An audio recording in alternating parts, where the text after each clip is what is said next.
आज हम आखिरी टाइप पे आ गए हैं अपने 11वीं कक्षा के जो तक के पाठ्यक्रम की। तो संसाधनों का संचय व संचालन, ये हम लोग पढ़ेंगे। किसी भी उद्यम को चलाने के लिए उसके जो संसाधन होते हैं उससे तो बहुत अहमियत दी जाती है, बहुत महत्व दिया जाता है। किसी भी संसाधन को सिर्फ इकट्ठा करना ही नहीं ही काफी है, उसका सही इस्तेमाल करना भी उतना ही जरूरी है। कोई भी संसाधन हो, चाहे वो आपका जमीन हो, आपका सामान हो, आपके लोग हो, उनका संचय, उनका सही स्रोत से उन्हें इकट्ठा करना, ताकि कम से कम लागत में अच्छे से अच्छा संसाधन मिल सके और उनका संचालन, जैसे कि सही जगह पे उनका इस्तेमाल करना भी हम इस भाग में पढ़ेंगे। और इस भाग में संसाधनों के प्रकार के बारे में भी पढ़ेंगे। संसाधन प्रदाता से संसाधन प्राप्त करना, हम जमीन खरीदते हैं जमींदारों से या किराए पे लेते हैं, श्रम लेते हैं, इनकी मजदूरियाँ अपने कर्मचारियों को लेबर मार्केट से लेते हैं, काफी सारे स्रोत होते हैं। फिर पैसा इकट्ठा करते हैं निवेशकों से, पूंजीपतियों से। फिर है कि हमारा कच्चा माल या हमारी मशीन, ये सब भी हम खरीदते हैं व्यापारियों से, बड़े व्यापारियों से। फिर संसाधनों का उपयोग हम करके उद्यम के जो भी लक्ष्य हैं उसे प्राप्त करते हैं। जैसे हमारी एक कंपनी है जो कारपेट बनाती है, या हमारी कंपनी कोई खाद्य पदार्थ बनाती है, या गाड़ियां बनाती है, या सर्विस देती है जैसे बैंक की, फिर हवाई उड़ानों की। इन सारी चीजों के लिए हम संसाधन का उपयोग करके अपना जो भी व्यवसाय है उसके हिसाब से लक्ष्य पूरा करते हैं। ठीक। इसमें हम ये भी ध्यान रखते हैं कि ज्यादा समय व्यर्थ ना हो और ज्यादा पैसा बर्बाद ना हो।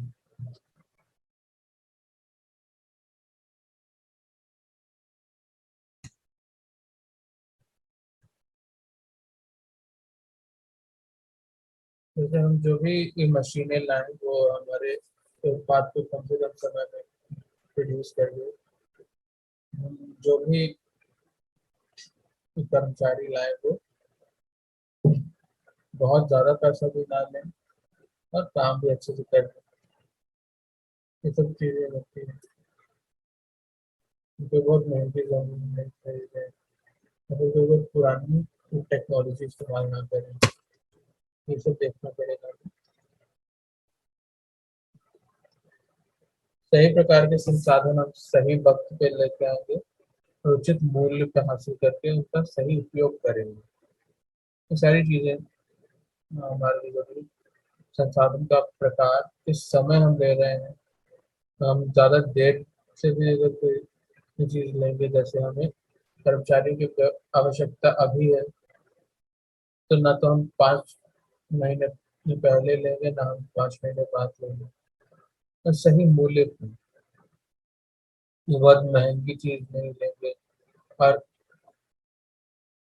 क्वालिटी के साथ समझौता ना करते हुए कोई सस्ती चीज भी नहीं लेंगे और उसका सही उपयोग करेंगे।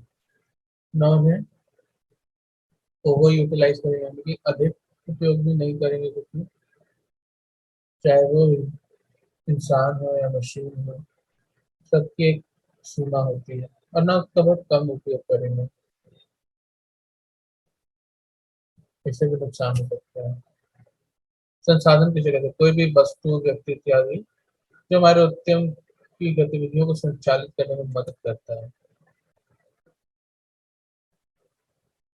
संसाधन के संचालन की क्या प्रक्रिया, ये देखते हैं। पहले हम देखेंगे कि हमारे इस संसाधन की हमारे पास क्या आवश्यकता है, कितने लोग चाहिए, हमारे पास कितने सामान चाहिए, या कितना पैसा चाहिए ये देखते हैं। उसके बाद किस प्रकार के संसाधन चाहिए। अगर हमें मशीन चाहिए तो किस तरह की चाहिए, अगर हमें लोग चाहिए तो किस स्तर के चाहिए या किस विभाग में चाहिए, पैसे चाहिए तो किस स्रोत से चाहिए, कितना चाहिए। संसाधन की उपलब्धता का पता करें कि कहाँ पे उचित मूल्य पे और उचित समय पे उपलब्ध है संसाधन। फिर हम जो भी आपूर्तिकर्ता होंगे उनसे हमेशा संपर्क में रहेंगे, तभी वो हमारी ज़रूरतों को पहचान सकेंगे और हमारे सुविधानुसार हमें सेवा दे सकेंगे। संसाधन की गुण और मात्रा हम निश्चित करेंगे, किस तरह के संसाधन चाहिए हमें, हमें किस तरह के लोग या सामान या जमीन चाहिए, कितनी चाहिए, ये देखेंगे। क्या क्या समस्याएं आ सकती हैं संसाधन के संचालन के लिए। जैसे मान लीजिए हम बहुत ज़्यादा मानव संसाधन का प्रयोग करते हैं तो उनकी सैलरी देने में पैसा जाएगा। बहुत कम का अगर प्रयोग करते तो हमारा काम अटक जाएगा। मान लीजिए हम धन बहुत ज़्यादा अर्जित करते हैं, बहुत ज़्यादा लोन ले लेते हैं तो हमारे ऊपर कर्ज बढ़ जाएगा, हमारे लोन बहुत ज़्यादा, लोन के इंटरेस्ट बहुत ज़्यादा हो जाएंगे, हमारे लॉसेस हो जाएंगे। तो बहुत कम पैसा इकट्ठा करेंगे तो हमारा कोई काम नहीं हो पाएगा। फिर हम अपने संसाधन के प्राप्त करने के लिए धन भी उपार्जित करेंगे। जमीन खरीदने के लिए पैसा चाहिए, मशीनें खरीदने के लिए, प्लांट बिठाने के लिए, सबके लिए पैसा चाहिए। फिर अंत में जो भी हम संसाधन प्राप्त करते हैं उनका एक सूची प्रबंधन, यानी उनका एक हिसाब किताब रखें, कितने लोग हमारे पास हैं, कितनी जमीनें हैं, कितनी मशीनें हैं, कितना कच्चा माल है, कितना पैसा आया है स्रोत से, उन पे क्या क्या खर्चा है। संसाधनों के मुख्य प्रकार देखेंगे, भौतिक, वित्तीय और मानव। भौतिक संसाधन हमारे जो भी फिजिकल गुड्स हैं, जैसे भूमि और भवन, यानी कि लैंड एंड बिल्डिंग। हम जमीन खरीदते हैं, उसके ऊपर प्लांट बिठाते हैं, ऑफिस बनाते हैं। दूसरा मशीनें और अन्य उपकरण होते हैं जो हमें काम करने में मदद करते हैं। प्रसंस्करण प्रौद्योगिकी, यानी कि हम जो भी कच्चा माल खरीदते हैं उससे फिनिश्ड गुड्स, यानी कि अपना सामान जो हमें बेचना है वो तैयार करने का एक प्रोसेस होता है, वो बिठाएंगे। कच्चा माल हम कितना खरीदेंगे, कैसे खरीदेंगे। आधारभूत संरचना, हमारा इंफ्रास्ट्रक्चर क्या होगा। बहुत सारी बुनियादी सुविधाएं हैं जो हमें प्रोवाइड करनी होंगी अपने ऑफिस में, अपनी कंपनी में। क्या क्या ध्यान रखने योग्य बातें आप अपने भौतिक संसाधन चुनते समय रख सकते हैं।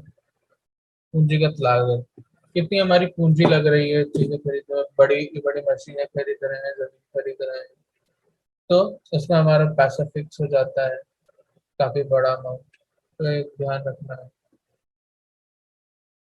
अन्य संसाधनों तक पहुंच, मान लीजिए हम मशीन खरीद रहे हैं तो मशीन के सप्लायर्स हैं, सर्विस सेंटर्स हैं, उन तक हम कितनी आसानी से पहुंच सकते हैं, हमें ये देखना है। परिवहन और संचार लागत, तो बहुत, अगर हम रिमोट एरिया में हैं, तो वहाँ से आने जाने का खर्चा होगा। और कम्युनिकेशन, यानी कि संचार की, जैसे कि मोबाइल का नेटवर्क होना चाहिए, वहाँ पे पोस्ट ऑफिस होने चाहिए, ये सब चीज़ें देखेंगे हम। उत्पादन लागत कितनी होगी, हमारी सामान बनाने में कितना खर्चा लगेगा। बाजारों तक कितनी पहुँच है हमारी, लेबर मार्केट हो या फिर फाइनेंशियल मार्केट हो, हर किसी तक हम लोग पहुँच सकते बनाते हैं। मानव संसाधन है, लोग हमारे कैसे होने चाहिए। अगर हम अच्छे अच्छे लोग लेके आएंगे, हम अपने मानव संसाधन का अच्छा उपयोग करेंगे, सदुपयोग करेंगे तो क्या फायदे होंगे ये देखते हैं। बट तो विशेषज्ञता का लाभ है, हमें स्पेशलाइज्ड लोग मिलेंगे, ऐसे लोग मिलेंगे जो कि बहुत अच्छे से हमारा बहुत अच्छे से हमारा काम करेंगे, जो हमारा काम करने के योग्य होंगे, कुछ जानकारी रखते हैं अपने अपने फील्ड की। तो अगर लोगों को उनकी कैपेबिलिटी के हिसाब से, उनके नॉलेज के हिसाब से काम पे लगाएंगे, तो हमें उनके अनुभव का, उनके ज्ञान का फायदा होगा। संसाधनों की बर्बादी भी नहीं होगी। हमारे लोगों को पता रहेगा कि पैसे का, मशीन का, सामान को किस तरह से इस्तेमाल करना है, तो वो अच्छे से काम करेंगे और कोई भी बर्बादी नहीं होगी। अक्षमता यानी कि इनएफिशिएंसी कम होगी। सभी अपने काम करने में सक्षम होंगे, सभी योग्य बनेंगे, कंपनी को फायदा पहुंचेगा। लोगों को काम छोड़ने से भी ये चीज रोकती है। अगर हम लोगों को उनके काबिलियत के हिसाब से काम देंगे तो वो अच्छा करेंगे, उनकी गुणवत्ता के हिसाब से उन्हें पैसे देंगे तो वो काम छोड़ के नहीं जाएंगे, हमारे पास ज्यादा समय तक टिके रह सकते हैं। अनुपस्थिति की दर कम करता है, यानी कि लोग काम उनको टालने का बहाना नहीं करेंगे, लोग हमेशा छुट्टी नहीं लेंगे, तो हमेशा आपके पास आएंगे ऑफिस। उत्पादन लागत की बचत होगी। हमें पता है कि हमारे जो कर्मचारी हैं वो पैसे बचा सकते हैं हमारे, तो हम उत्पादन लागत कम रख सकते हैं। अब हम वित्तीय संसाधन को देखते हैं। पैसे हमारे कंपनी के लिए बहुत जरूरी है, उनका कैसे उपयोग करेंगे ये देखना है। तो वित्तीय संसाधन की हम जो प्राप्ति करते हैं, हम जो पैसे उठाते हैं मार्केट से, चाहे वो निवेशक हो या फिर लोन देने वाले हों, तो उसके लिए एक योजना बनाएंगे कि हमें कितने पैसों की आवश्यकता है, हमें कितना पैसा चाहिए। हम बहुत ज्यादा पैसा भी नहीं ले सकते हैं और बहुत कम पैसा भी नहीं उठा सकते हैं, दोनों में दिक्कत हो सकती है। कितने समय के लिए चाहिए? दीर्घकालिक वित्त, यानी लंबे समय के लिए हम पैसा उठा रहे हैं, 5 साल या उससे ज्यादा के लिए। अच्छा, कोई 5 साल भी हो सकता है, 2 या 3 साल से भी ज्यादा दीर्घकालिक वित्त हो गए। बड़े बड़े बड़े लोन लेते हैं, निवेशकों से बड़ा बड़ा पैसा उधार लेते हैं। मध्यकालिक हो गया, छोटे सा मीडियम टर्म के लिए, यानी कि 2 से 5 साल या उसके आसपास। अल्पकालिक यानी 1 साल या 2 साल से कम का लोन लेते हैं। बड़े बड़े जो हमारे काम है उसके लिए हम बड़ा लोन लेते हैं। Medium term, long term loan लेते हैं। मीडियम टर्म लोन हो गया हमारा, जो कि उससे छोटे छोटे खर्चों के लिए। अल्पकालिक यानी शॉर्ट टर्म लोन जो हमने रोजमर्रा के खर्चों के लिए लेते हैं।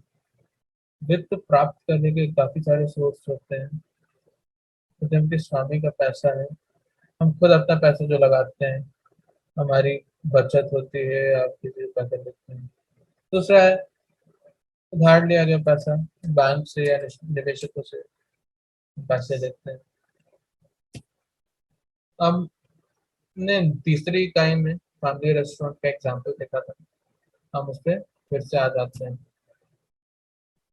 फैमिली रेस्टोरेंट व्यवसाय में संसाधन संचयन कैसे करेंगे? हम मानव संसाधन को देखते हैं कि लोग, हमारे कर्मचारी कहाँ से आएंगे।